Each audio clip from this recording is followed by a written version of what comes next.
Cray est le chef du clan le plus fort du monde, les âmes en peine, et il est largement respecté pour sa sagesse et sa puissance, mais en réalité, il est complètement faible et ne veut qu'une chose, trouver un moyen de quitter son travail. On voit Cray debout dans une file d'attente lors d'une réunion du clan des chasseurs de trésors, et il semble vraiment ne pas vouloir être là, mais il n'a pas le choix. Les chasseurs de trésors dans ce monde sont essentiellement des célébrités parce qu'ils explorent des coffres au trésor partout dans le monde et affrontent des fantômes, tout cela sans assurance santé. C'est un travail dangereux, mais la promesse de la gloire et des richesses pousse des dizaines de personnes à devenir chasseurs de trésors chaque année. Pour cela, ils rejoignent souvent un clan comme Premier Pas, largement reconnu dans la capitale comme l'un des meilleurs. Il est constitué de plusieurs groupes qui se réunissent pour s'entraider, et la raison pour laquelle tant de gens viennent ici pour se joindre est qu'il y a une limite à ce que vous pouvez accomplir en tant que chasseur solo. Cray essayait de terminer ça sans attirer trop d'attention sur lui, mais de nulle part, la fille derrière lui commence à lui parler et lui demande s'il est là pour rejoindre un groupe aussi. Cray essaie la vieille technique de l'ignorer jusqu'à ce qu'elle s'en aille,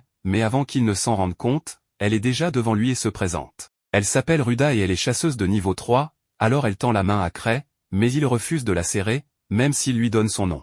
Ruda est déçue que Cray ne lui ait pas serré la main, mais elle passe outre et commence à parler davantage d'elle-même. Elle chassait en solo jusqu'à maintenant, mais elle est tombée sur un coffre appelé la tanière du loup blanc et elle n'a pas pu le gérer toute seule, alors elle est venue pour rejoindre un groupe. Juste à ce moment-là, l'homme devant eux se retourne et dit à Ruda qu'elle ne devrait pas essayer de s'attaquer à des coffres aussi dangereux que la tanière du loup blanc alors qu'elle n'est qu'au niveau 3. Il ricane et la traite d'amateur inexpérimenté, car même si elle est niveau 3, elle reste une débutante comparée aux autres chasseurs professionnels. Alors que la dispute s'intensifie, Ruda devient vraiment en colère et Cray aurait vraiment souhaité rester chez lui pour ne pas être mêlé à cela. Ruda sort ses couteaux et est sur le point d'attaquer l'homme, mais avant qu'elle ne fasse quoi que ce soit, un garde intervient et rappelle à Ruda qu'ils ne sont pas dans les rues de Londres, et que si elle continue, elle sera bannie de la réunion du clan. Elle réalise qu'elle a perdu son sang-froid un instant, alors elle range ses couteaux et s'excuse pour l'incident, tandis que Cray fait semblant de ne pas être là. Un peu plus tard, Cray entre dans la réunion du clan, et Ruda est toujours avec lui parce qu'il est la seule personne qu'elle connaît ici.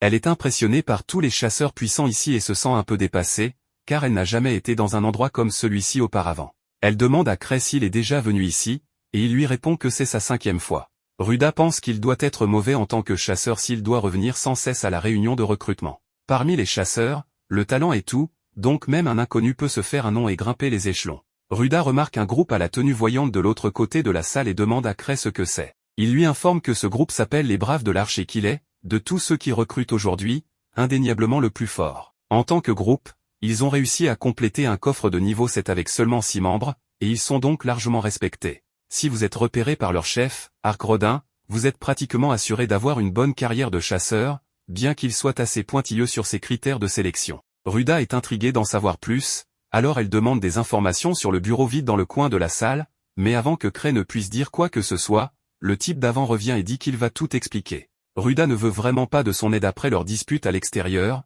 mais Cray continue et lui dit que ce bureau appartient au groupe qui a fondé ce clan.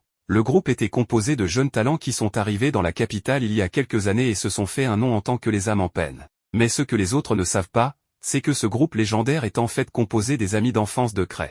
Apparemment, il y avait des rumeurs selon lesquelles le groupe les âmes en peine recruterait aujourd'hui, mais comme leur place est vide, Cray suppose que les rumeurs étaient fausses. À ce moment-là, un jeune qui était venu ici dans l'espoir de postuler pour le groupe, les âmes en peine, remarque qu'ils ne sont toujours pas là, alors il devient furieux, car il croit qu'il deviendra un jour le chasseur le plus fort du monde, et donc le seul groupe digne de le rejoindre est les âmes en peine. Cray trouve le jeune amusant, mais Ruda n'a pas le courage de dire quoi que ce soit, car le jeune a en fait un niveau plus élevé qu'elle. Juste à ce moment-là, une fille nommée Tino intervient, prête à faire taire le gamin aux cheveux rouges par la violence, car elle est la seule à mériter de rejoindre le groupe les âmes en peine. Son partenaire essaie de la calmer, disant que cela ne vaut pas la peine de provoquer une scène, même si le gars aux cheveux rouges était vraiment agaçant.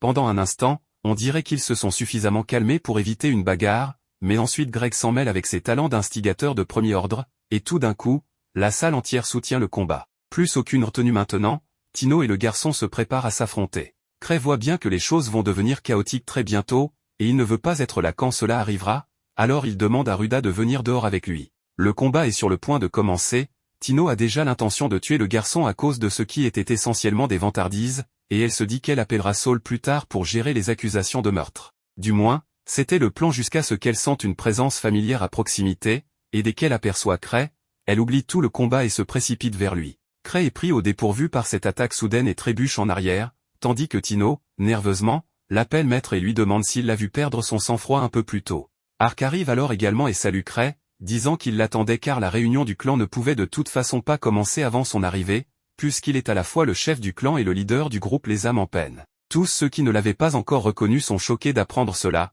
car cela signifie que Cray est la personne la plus importante ici. Cependant, toute cette attention le rend malade et il veut vraiment juste rentrer chez lui. Il y a plusieurs années, lorsque Cray et ses amis d'enfance sont arrivés pour la première fois dans la capitale, ils nettoyaient tous les coffres pour débutants en un temps record, mais il y avait juste un problème, Cray n'avait aucune idée de ce qu'il faisait. Il a été sauvé d'un monstre, et ses coéquipiers pensaient qu'il abaissait intentionnellement sa garde pour servir d'appât, alors qu'en réalité, il était complètement sur le point de se faire dévorer. Tous partageaient le même rêve de devenir des chasseurs exceptionnels, mais contrairement aux 5 autres, Cray était exceptionnellement ordinaire. Il savait qu'un jour ou l'autre, il deviendrait un fardeau pour le groupe et ne voulait pas que ses amis le méprisent à cause de sa faiblesse, alors il a pris la décision de quitter le groupe de son propre chef. Cependant, lorsqu'il a essayé de démissionner, cela a d'une manière ou d'une autre abouti à ce qu'il soit nommé chef du groupe. C'est ainsi qu'il en est arrivé à sa position actuelle de leader de ses amis d'enfance vraiment talentueux, mais il souhaiterait vraiment pouvoir prendre sa retraite de sa carrière de chasseur. Ruda et Greg n'en reviennent toujours pas d'avoir parlé tout ce temps au chef du clan. Tandis que Cray est assis sur sa chaise, Ark vient lui demander s'il est arrivé en retard parce qu'il voulait observer la foule comme un simple membre du peuple. Cray nie cela, disant qu'il s'est simplement rendormi, mais Ark ne l'écoute pas et est convaincu que Cray est arrivé tard intentionnellement pour une raison quelconque. Peu importe combien Cray essaie de s'expliquer, les gens le comprennent toujours mal d'une manière qui le fait paraître meilleur qu'il ne l'est en réalité. Tino n'aime pas à quel point Ark est proche de Cray, alors elle veut le faire expulser du clan, mais Cray ne va pas faire ça. Tino est une chasseuse de niveau 4 qui est aussi apprentie de l'une des amies d'enfance de Cray, Liz, donc elle traîne beaucoup autour de lui. Ark demande à Cray s'il a de bons candidats en tête pour le recrutement, mais il n'y a honnêtement pas besoin d'ajouter de nouveaux membres au clan pour l'instant. Cependant, puisqu'Ark ne recrute presque jamais de nouveaux membres, Cray saisit l'occasion et demande si Ark envisagera sérieusement toutes les recommandations qu'il pourrait faire. Ark répond qu'il acceptera n'importe qui choisi par Cray, ce qui est une énorme surprise pour tout le monde, si bien que le vice-capitaine tente de le dissuader d'une décision aussi précipitée. Cependant, Ark coupe court et affirme que quiconque choisi par Cray sera digne de rejoindre son groupe. Tino commence à rougir parce qu'elle pense qu'Ark veut la recommander, mais elle n'aime pas non plus Ark, et elle est un peu tiraillée sur l'idée d'accepter ou non. Tout à coup, le garçon de tout à l'heure, qui s'appelle Gilbert, sort de la foule, et il est totalement prêt à supplier si c'est ce qu'il faut pour être accepté par Cray. Cray essaie de réfléchir à si Gilbert serait un bon choix ou non, mais il abandonne rapidement, car il est un très mauvais juge de caractère. Il n'a aucune idée de comment dire si quelqu'un deviendra fort à l'avenir, alors il décide de laisser cela au pur hasard. Il dit à Gilbert qu'il est prêt à le recommander, mais qu'il a une condition avant cela. En tant que chasseur, la chose la plus importante est de s'assurer de toujours gagner. S'il manque de force, il finira par mettre les membres de son groupe en danger, alors Cray veut qu'il prouve qu'il a la capacité de toujours gagner. Depuis que Cray a commencé sa carrière de chasseur, il n'a jamais perdu, bien que ce soit parce qu'il n'a jamais réellement été dans un vrai combat. Ensuite, Cray retire un de ses artefacts en forme de bague et annonce à tous les chasseurs présents que la première personne qui présentera cette bague à Ark sera acceptée dans son groupe. Sur ce, il jette la bague dans la foule, prêt à regarder le chaos se déchaîner. Le premier à attraper la bague est Gilbert, mais cela ne dure pas longtemps, car une seconde plus tard, Tino saute sur lui et le frappe si fort qu'il traverse la pièce. Gilbert a probablement besoin d'un médecin maintenant, mais personne ne fait attention à lui pour l'instant,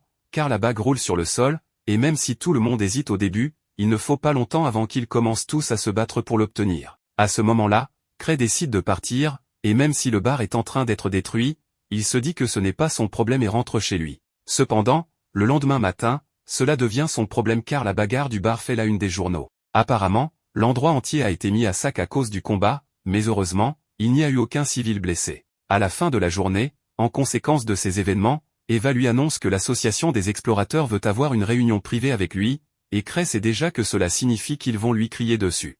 Il demande comment Ark a réagi à la nouvelle, et Eva lui dit qu'Ark a plutôt bien pris la situation et l'a même pris à la rigolade. Puisqu'Ark n'est probablement pas en colère, Cray veut profiter de sa bonne humeur pour lui envoyer la facture de la reconstruction du bar et lui demander d'assister à la réunion avec l'association, mais Eva l'informe que la réunion est spécifiquement pour lui, donc il n'a aucun moyen d'y échapper cette fois-ci. Même s'il essaie de l'ignorer, le gestionnaire de l'association, Gar, le traquera comme il le fait toujours, alors Cray cède et accepte d'y aller. Cependant, il prévoit d'utiliser son arme secrète pour en finir au plus vite, pleurer et s'excuser. Il fait également valoir que le seul dommage a été causé au bar, et puisque personne n'a été blessé et que le propriétaire du bar a été indemnisé pour couvrir les réparations, il ne devrait pas y avoir de problème supplémentaire. Gark n'a même pas encore eu l'occasion de crier sur Cray, mais après avoir vu Cray s'excuser, il laisse passer pour le moment. Cependant, même s'il n'y a pas de plaintes officielles contre lui, Cray doit toujours assumer la responsabilité de ses actions, et c'est pourquoi Gark lui assigne une quête qu'il n'a pas le droit de refuser. L'association reçoit toutes sortes de quêtes pour les chasseurs, mais avec un volume si important, il y a forcément des quêtes si difficiles ou si mal rémunérées que personne ne veut les faire. Ces quêtes sont ce que les chasseurs appellent des corvées, et Cray n'a vraiment pas envie de s'occuper de ça. Il essaie de prétendre qu'il est trop important pour être coincé avec une corvée, mais Gark ne le laisse pas s'en sortir, alors il est forcé d'en choisir une. Cray ouvre le livre des quêtes et commence à chercher la quête la plus facile, et parmi tout ce qui est disponible, le niveau le plus bas est de 3, alors il choisit celle-là. Il comptait simplement refiler le travail à Ark, mais lorsqu'il va le chercher, Tino l'informe qu'Ark est actuellement en réunion avec des nobles. Il va être absent un bon moment, et personne d'autre n'est là, donc Cray n'a pas beaucoup d'options pour se débarrasser de son travail. À ce moment-là, il remarque que Tino porte sa bague, ce qui signifie qu'elle a gagné son petit jeu hier. Mais cela mis à part, il lui demande si elle est libre en ce moment. Tino est tout excité car elle pense qu'il veut l'inviter à un rendez-vous, mais à sa grande déception, il lui dit qu'il a une quête pour elle. Elle s'enfuit immédiatement, mais même si elle est rapide, Cray a ses moyens pour la rattraper. Il invoque son chien enchaîné, Silver, et lui ordonne de capturer Tino. Peu de temps après, Cray l'a attachée à une chaise pour discuter de la quête avec elle. Tino se sent trahi parce qu'elle voulait juste aller à un rendez-vous avec Cray, mais maintenant, il la force à partir seule pour cette quête minable. Cray lui demande si le problème est qu'elle ne veut pas faire la quête seule, et Tino répond qu'elle n'y serait pas opposée si Cray l'accompagnait. Cependant, cela impliquerait que Cray doive réellement travailler, alors il préfère envoyer Tino en mission avec un groupe de chasseurs qu'il a rencontré hier. Il y a 6 ans, lorsque le groupe de Cray est arrivé pour la première fois à la capitale, ils étaient sur le point d'entrer dans l'association pour s'inscrire officiellement en tant que chasseurs. Mais Cray a commencé à avoir des doutes dès qu'ils sont arrivés à la porte. Luke lui a dit d'arrêter de s'inquiéter autant, puisqu'il était celui qui avait suggéré qu'ils devraient viser à devenir les meilleurs de la capitale. Mais Cray n'est pas inquiet pour la force de ses amis, il s'inquiète parce qu'il sait qu'il ne fera que les ralentir. Luke lui a dit d'arrêter de dire des choses aussi idiotes et a pris l'initiative d'ouvrir les portes de l'association en déclarant qu'il était le plus fort épéiste du monde,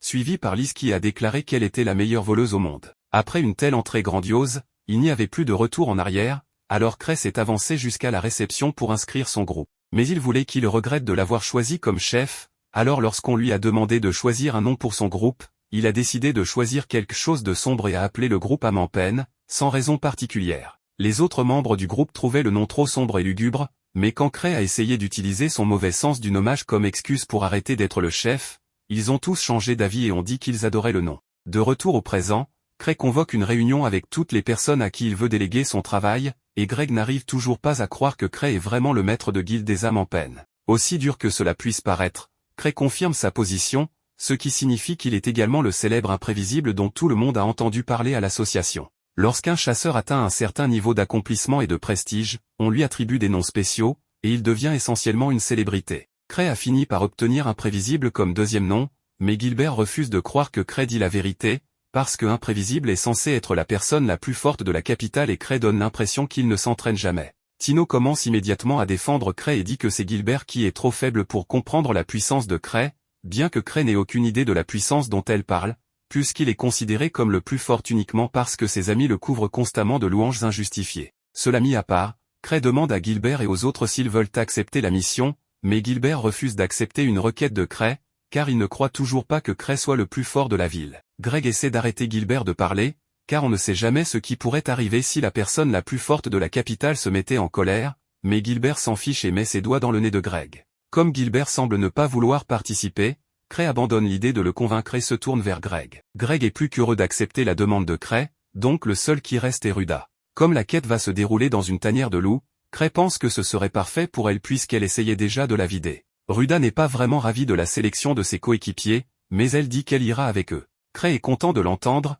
alors il dit à Tino que si elle a besoin de plus d'aide, elle peut demander à quelqu'un d'autre du clan de l'accompagner. Tino supplie Cray de rejoindre l'équipe également, mais il refuse catégoriquement. Maintenant qu'il a réglé la question de l'équipe de Tino, Cray se retourne pour partir, mais Gilbert n'aime pas le fait que Cray l'ignore, alors il décide de défier Cray en duel et, s'il perd, il rejoindra l'équipe. Cray déteste quand on le défie, alors il trouve une solution simple et accepte le duel, mais à la condition que Tino se batte à sa place. Tino est d'accord avec l'arrangement parce qu'elle est extrêmement en colère contre Gilbert pour avoir osé insulter et questionner son maître, mais elle utilise également l'occasion pour montrer à Cray à quel point elle peut être flexible, avec des angles de caméra superbes. Gilbert a peut-être eu le visage écrasé par Tino hier, mais il dit qu'il a juste été pris par surprise et qu'il ne perdra pas une deuxième fois contre elle. Et une fois qu'il aura battu Tino, il viendra ensuite pour Cray. Cray commence à être agacé et n'a aucune intention de se battre pour quelque raison que ce soit aujourd'hui. Mais comme Gilbert semble si confiant, Cray l'informe que Tino est de niveau 4, tout comme lui. Tino ajoute qu'il est impossible qu'elle perde contre quelqu'un comme lui, et pour affirmer sa dominance, elle laisse tomber ses armes au sol. Ruda et Greg commencent à s'inquiéter, car même si Tino est plus forte, se battre sans armes la mettrait dans une situation désavantageuse. Dans des circonstances normales, Tino gagnerait ce combat, car même si les deux sont du même niveau, Tino a gagné tous ses niveaux lors de missions en solo et elle a beaucoup d'expérience en combat contre des humains. Elle devrait donc pouvoir gagner même sans ses armes. Mais Gilbert possède l'épée de flamme pérorale, et c'est assez pour changer la donne en sa faveur s'il l'utilise correctement. Ou du moins, cela aurait été le cas s'il n'avait pas jeté son épée et décidé de se battre à main nue également. C'était sans aucun doute une décision stupide, mais Gilbert refuse d'être méprisé, alors il veut se battre à armes égales avec Tino. Tino est maintenant certaine qu'elle peut gagner, alors elle dit qu'elle veut aller manger une glace avec Cray après avoir mis une raclée à Gilbert. Au début du match, elle charge et frappe le visage de Gilbert. Il parvient à esquiver la première frappe, mais se fait tout de même frapper par un coup de pied au visage qui l'envoie valser, comme la dernière fois. Il semble que le combat soit déjà terminé, mais à son crédit, Gilbert se relève et revient à la charge pour continuer à se battre. Il ne fait pas grand-chose et se fait rapidement attraper et mettre dans une clé de soumission, mais au moins il a de l'esprit. Cela lui coûte beaucoup d'efforts, mais Gilbert parvient finalement à se libérer de l'étreinte de Tino. Cependant, il est immédiatement mis au sol par un coup de tranchant à l'arrière de la tête. Cette fois, il ne se relèvera pas. Alors Tino commence à célébrer et remercie Cray de l'avoir aidé à devenir si forte, même si Cray ne l'a jamais vraiment formée. Greg et Ruda sont abasourdis par le fait que Tino soit si forte, et Gilbert ne peut pas faire face à la réalité qu'il y a quelqu'un de plus fort que lui. Depuis le jour où il a pris une épée pour la première fois, Gilbert savait qu'il était destiné à devenir un chasseur. En s'entraînant, il s'est retrouvé à surpasser facilement le niveau des épéistes professionnels. Lorsqu'il a enfin eu l'âge requis pour s'inscrire en tant que chasseur, il est venu à la capitale et a formé un petit groupe pour commencer à nettoyer des donjons. Jusqu'à présent, il n'avait jamais goûté à la défaite, mais même si elle ne l'aime pas, Tino peut apprécier que Gilbert soit un épéiste compétent. Elle l'encourage donc à reprendre son épée s'il veut continuer à se battre. Gilbert refuse à cause de son orgueil, et Tino est déçu parce que la fierté insensée comme cela ne fait que vous mener à la mort. Aussi dur que cela puisse être à admettre, Gilbert sait que Tino a raison, et si cela avait été un vrai combat, il aurait déjà été tué plusieurs fois. Il doit affronter la réalité qu'il n'est pas aussi fort qu'il le pensait. Mais à ce moment-là, Cray l'interpelle et devine que Gilbert a dû quitter son ancien groupe à cause d'une différence de force. Gilbert est choqué parce que Cray a tout à fait raison. Cray explique qu'un problème similaire est survenu dans son groupe, bien qu'il ne soit pas parti à cause de cela, même s'il en avait peut-être eu envie. Gilbert comprend mal cela en pensant que Cray surpasse de loin tous ses coéquipiers et que les âmes en peine est le groupe le plus fort de la capitale. Cela lui donne une toute nouvelle perspective sur ce que signifie être le plus fort. Cray remarque ensuite l'épée de Gilbert et lui donne une légère tape pour voir ce qu'elle peut faire. Des flammes commencent à en sortir à la commande de Cray, et Gilbert est stupéfait, car depuis tout le temps où il a possédé l'épée, il n'a jamais réussi à produire des flammes aussi grandes, encore moins à les contrôler à ce point. Et Cray n'a même pas eu à saisir l'épée par la poignée pour le faire. Dans ce monde, le mana est une substance grossière, omniprésente, mais invisible à l'œil nu. Cependant, dans les coffres au trésor, le mana est condensé sous toutes sortes de formes physiques, bien qu'il reste encore beaucoup de choses à comprendre à son sujet. La tanière du loup blanc est l'un de ces coffres au trésor, et on dit que des fantômes de loups imbibés de sang y apparaissent. Cray est donc content d'avoir envoyé les autres et de ne pas avoir eu à y aller lui-même. Eva lui demande s'il est sûr que c'était une bonne idée d'envoyer des chasseurs inexpérimentés dans la tanière des loups, mais il pense que cela devrait aller, car la tanière est seulement de niveau 3 et les 4 sont plutôt compétents. Il veut aussi remercier Eva pour les informations qu'elle lui a fournies sur Gilbert, car c'était vraiment amusant de voir sa réaction lorsque Cray a deviné au hasard plein de choses sur son passé. Elle est ravie d'avoir pu être utile, mais elle a aussi entendu parler de la façon dont Cray a utilisé les reliques de Gilbert si facilement, et elle veut savoir comment il a fait. Cray explique que la relique était assez simple et que c'est pour cette raison que même Gilbert, malgré son manque d'expérience, a pu l'utiliser sans trop d'entraînement. Cray ne pense donc pas que ce qu'il a fait soit si impressionnant. Malgré tout, il n'y a rien que Cray aime plus que collectionner des reliques, et il envisage sérieusement de demander à Gilbert de lui vendre l'épée. Mais Eva arrête immédiatement cette idée, car Cray continue de dépenser une grande partie de son budget pour collecter des reliques. Sa collection est déjà immense, alors elle ne comprend pas pourquoi il voudrait encore une autre relique. Cray explique que chaque relique est unique à sa manière, donc même s'il possède plus de 20 anneaux de reliques, il en veut toujours plus. Eva se rend compte qu'elle n'arrivera pas à le convaincre, mais même s'il a un revenu considérable, elle ne peut pas le laisser tout dépenser en reliques. Tous les profits du groupe âme en peine sont partagés également entre les membres, quelle que soit leur contribution, ce qui signifie que même si Cray ne fait presque jamais rien, il reçoit tout de même un gros chèque de paie à la fin du mois. Cray ne veut pas renoncer à sa collection de reliques, donc lorsqu'il remarque qu'une de ses reliques doit être rechargée, il l'utilise comme excuse pour mettre fin à la conversation. Il va voir un membre de l'association et lui demande de l'aider un peu à recharger sa relique avec de la magie. Ils sont heureux de l'aider, car Cray fait toujours beaucoup pour eux. Pendant que la relique de Cray est rechargée, l'homme lui parle d'un fantôme qui est apparu sur la route du Nord et a détruit une caravane. Il y avait 3 chasseurs de niveau 3 qui gardaient la caravane, donc le fantôme devait être puissant, et les chevaliers du 3e ordre recrutent maintenant pour une mission d'extermination. L'homme indique que le fantôme était un loup, et que la localisation est proche de la tanière du loup blanc, donc il doit en provenir. Il y a probablement eu une génération massive de loups, ce qui signifie que la tanière est absolument remplie d'ennemis en ce moment, et que toute personne assez malchanceuse pour s'y trouver passe un mauvais moment. Cray essaie de dissiper ses inquiétudes en se disant que le groupe de Tino va probablement bien, mais ensuite les personnes assises avec lui commencent à parler du fait que les monstres de la tanière du loup blanc sont devenus beaucoup plus forts récemment. L'association envisage même d'augmenter le niveau de menace de la tanière. En fait, un groupe de lanciers de niveau 5 a disparu dans ce donjon, donc personne en dessous du niveau 5 ne pourrait s'en sortir. Cray commence vraiment à s'inquiéter et décide de jeter un œil à la quête qu'il avait reçue plus tôt, réalisant seulement maintenant qu'il était censé secourir ce groupe de lanciers de niveau 5. Il aurait dû lire les détails de la quête avant d'envoyer Tino et les autres là-bas, mais il est trop tard pour les rappeler. Les autres à la table voient Cray agir étrangement, alors il lui demande s'il y a un problème, et il leur dit qu'il a effectivement envoyé Tino dans la tanière du loup blanc. Les deux sont horrifiés que Cray ait envoyé Tino, qui n'est que de niveau 4, dans un donjon qu'un groupe de niveau 5 n'a pas pu vaincre. Ils supposent que Cray savait à quel point c'était dangereux et qu'il l'a envoyé là-bas dans le cadre de son entraînement, car quel genre d'enseignant irresponsable enverrait son élève dans une mission mortelle sans se renseigner d'abord? Cray se lève soudainement et dit qu'il y a quelque chose d'urgent qu'il doit régler. Une fois dans les couloirs, il commence à avoir une attaque de panique et essaie de se rationaliser en disant que Tino est assez compétente, donc elle pourrait être capable de gérer cela. Et Gilbert est presque aussi fort qu'elle, tant qu'il utilise son épée de flamme. Cependant, Cray se rappelle qu'il avait épuisé toute l'énergie de l'épée lors de sa démonstration. Donc, si Gilbert ne l'a pas rechargée par la suite, cette épée est pratiquement inutile. Pendant que Tino et les autres s'approchent de la tanière du loup blanc, ils commencent à ressentir une aura dangereuse, même s'ils ne sont pas encore arrivés. Tino s'attendait à ce que quelque chose comme ça se produise, puisque c'est Cray qui l'a envoyée en mission, c'est pourquoi elle a écrit un testament au cas où elle mourrait. Cependant, elle est certaine qu'elle ne mourra pas, car tout a été calculé avec précision par Cray. Elle croit que le fait que Cray ait choisi Greg, Ruda, et Gilbert pour l'accompagner sur cette mission a également été soigneusement réfléchi. Mais Greg pense que c'est impossible, puisque Cray ne les a rencontrés qu'hier. Gilbert convient que c'est improbable, mais il ne serait pas surpris que Cray ait fait des recherches sur eux avant même qu'ils se rencontrent. En fait, tout l'incident au pub faisait probablement aussi partie de son plan. Donc, même si cette mission dépasse largement leurs compétences, Tino est convaincu que Cray ne les aurait pas envoyés dans une mission sans espoir de survie. Malheureusement, c'est exactement ce que Cray a fait, et il commence à paniquer. Il décide de partir les secourir lui-même, alors il se rend dans sa salle secrète et commence à prendre toutes les reliques qu'il peut porter. Alors qu'il s'apprête à partir, Eva l'aperçoit et suppose elle aussi que Cray a intentionnellement envoyé Tino dans cette mission dangereuse uniquement pour la tester, et que, bien qu'il ait tout planifié pour qu'elle ne soit pas en danger de mort, il est tout de même un peu inquiet et va donc vérifier leur situation. Elle remarque même que Cray porte la relique Slim de Shore, qui est techniquement illégale à posséder selon la loi impériale, mais il ne sait pas ce à quoi il va faire face, donc il veut être prêt.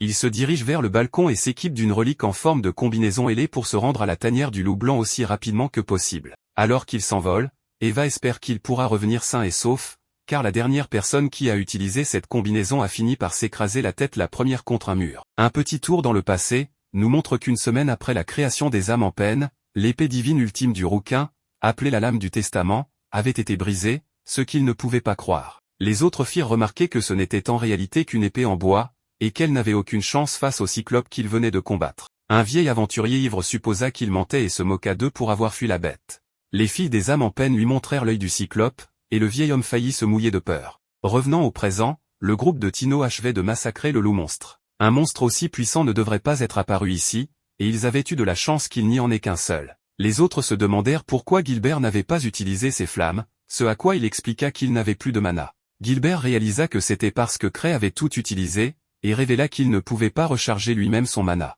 Les autres pensèrent qu'il devrait se retirer, car les personnes qu'il devait secourir étaient probablement déjà mortes, mais Tino refusa. Elle expliqua qu'il n'était pas là pour ramasser les morts et que ces personnes étaient toujours en vie. Tino déclara que les décisions du maître étaient infaillibles et que l'épuisement du mana de l'épée purgatoriale faisait sûrement partie de son plan. Elle pensa que Cray ne voulait tout simplement pas qu'il dépende des reliques. Ils arrivèrent finalement à la tanière des loups blancs, où ils constatèrent que les loups y étaient beaucoup plus grands que d'habitude. La tanière avait été créée pour les loups originaux, qui étaient beaucoup plus petits, donc les plus grands étaient un peu à l'étroit à l'intérieur. Il serait donc préférable de se précipiter à l'intérieur pour combattre plutôt que de laisser les bêtes avoir plus d'espace à l'extérieur. Gilbert prévoyait d'entrer en premier, mais Tino l'insulta à plusieurs reprises et le traita même d'idiot. C'était son devoir de garder tout le monde en vie, et se précipiter était la chose la plus stupide qu'elle ait jamais entendue. Cray la testait évidemment pour voir comment elle se débrouillait en tant que chef, alors elle devait garder tout le monde en vie. Tino décida que les filles attireraient les monstres vers l'avant, car elles étaient plus agiles, tandis que les garçons s'occuperaient de la ligne arrière. En tant que chef, elle refusait de laisser qui que ce soit se sacrifier comme bouclier. Pendant ce temps, Cray volait dans les airs, et ses pensées étaient bien différentes de celles de Tino, puisqu'il espérait simplement qu'elle était en vie et qu'elle n'hésiterait pas à utiliser le reste du groupe comme boucliers humains si nécessaire. Le groupe de Tino entra en bataille, mais leurs adversaires étaient bien plus puissants qu'eux.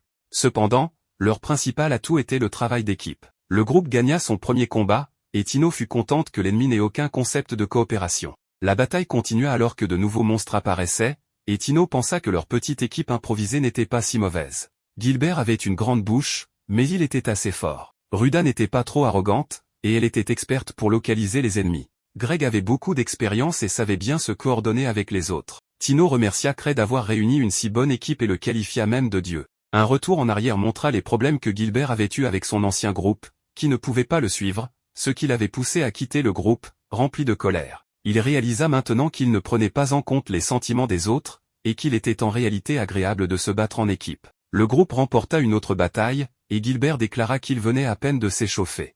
Peu de temps après, Tino sentit que le chef du donjon était proche. Les autres pensaient qu'il était enfin temps de fuir, mais Tino fit remarquer qu'ils étaient arrivés aussi loin sans une égratignure, donc ils devraient aussi être capables de gérer le boss. Tino reconnut que la prudence était généralement une bonne chose, mais les missions sans risque ne faisaient pas progresser les gens. Greg pensa au fait que lorsqu'un chasseur atteignait le niveau 4, il pouvait vivre confortablement en ne complétant que des trésors en dessous de son niveau. Greg l'avait fait, et il fuyait toujours lorsque la mission devenait trop difficile. Il avait vu d'innombrables amis mourir au combat, ce qui l'avait rendu craintif. Tino comprit qu'il avait approché premier pas parce qu'il voulait changer cela chez lui, et c'était probablement pour cette raison que Cray avait intégré Greg dans ce groupe. Elle prédit que Cray ne les avait pas réunis au hasard et qu'il voulait en réalité sauver tous ses perdants. Elle déclare que Cray ne fait jamais les choses sans une bonne raison et que tout se déroule selon son plan parfait. Ruda, désormais convaincue, veut savoir pourquoi Cray l'a choisi elle en particulier. Tino suppose qu'il l'a simplement choisi à cause de ses atouts très visibles. Pendant ce temps, dans le ciel, Cray craint d'être trop tard pour empêcher Tino d'entrer dans le trésor. Il panique parce que cette relique volante est totalement hors de contrôle et maudit la personne qui l'a fabriquée. La relique est si imprévisible qu'elle envoie Cray directement dans le trésor. À l'intérieur, le groupe de Tino est horrifié lorsqu'il rencontre le boss, car il est bien trop grand. Tous prennent la fuite, et Greg se demande, une fois de plus, si c'est le bon moment pour battre en retraite. Tino refuse d'abandonner l'une des épreuves de Cray et élabore un plan. Le boss ne porte pas de casque, ce qui en fait son point faible. Les garçons distraient la bête géante avec quelques attaques, et Ruda est impressionné en voyant que Tino ne montre jamais aucune peur. Greg se retrouve dans une position dangereuse lorsque son épée est détruite, mais Ruda réussit à le sauver à temps. Tino démontre ses compétences impressionnantes en réduisant la distance qui la sépare du monstre furieux et en le poignardant directement dans le cou. Le groupe de Tino sort victorieux et elle utilise une potion sur sa jambe blessée. L'équipe est joyeuse à ce moment-là, car tout ce qu'il reste à faire est de secourir les personnes en danger. Tino donne une épée à Greg en attendant, mais elle doit rapidement esquiver une attaque. Tout le monde est horrifié lorsque d'autres boss apparaissent, et ils craignent de ne pas pouvoir en affronter autant. Même Tino pense que Cray est allé trop loin avec son test et décide qu'ils devront courir vers un passage à proximité pour éviter les attaques des boss. Malheureusement, le passage est bloqué, et les garçons décident qu'ils n'ont pas d'autre choix que de servir d'appât pour permettre aux filles de s'échapper. Ils leur disent de ne pas trop y penser, car c'est mieux que de tous mourir. Tino se demande pourquoi Cray les a mis dans cette position, et elle est choquée lorsqu'elle réalise quelque chose à propos de l'anneau de Cray.